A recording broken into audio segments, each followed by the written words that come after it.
Salut tout le monde, aujourd'hui je vais vous expliquer comment s'est passée ma première année en Australie. Je suis arrivé à Perth le 24 janvier 2025, j'avais 2000 € en poche.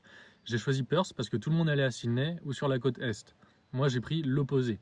Je me suis dit qu'il y aurait moins de monde, au fait, tout simplement, moins de concurrence. J'ai eu 2 jours de vol. Je suis arrivé le vendredi à 6 h du matin au Billabong Backpacker Hostel.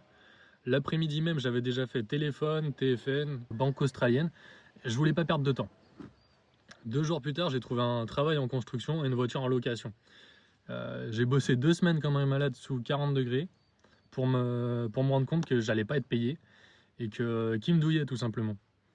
Donc là, j'ai compris que l'Australie, c'est pas TikTok, tout ça, vous voyez. Avec 2 amis, on est parti au nord de Perth. Tout le monde allait au sud, donc on a fait l'inverse. Encore une fois, faut faire l'inverse généralement. On a envoyé un mail à une ferme de carottes. On n'a pas eu de réponse, mais on s'est quand même levé à 4 h du matin, je crois, c'est ça, oui, pour être à 6 h devant la ferme. On a attendu jusqu'à 9 h, qui est le responsable qui arrive.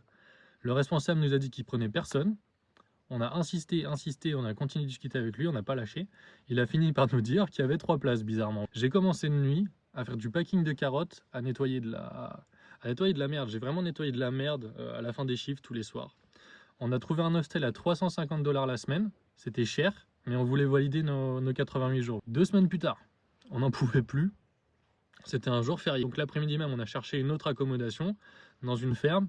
On a postulé en même temps. On n'a pris ni la ferme, ni l'accommodation, mais on est allé juste en face. On est allé à la ferme juste en face. Ils nous ont dit que c'était fermé, qu'ils recherchaient pas, mais ils nous ont quand même donné un mail. Mes potes, ils ont rien envoyé.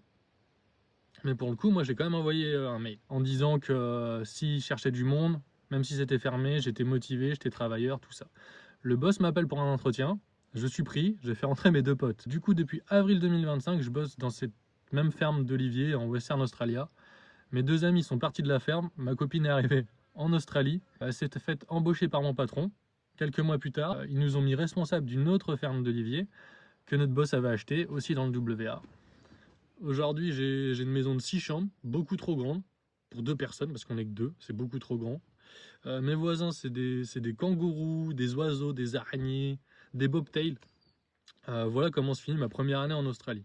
Si tu veux quelque chose, c'est pareil qu'aux France, faut aller le chercher. Souvent, l'Australie, c'est pas TikTok.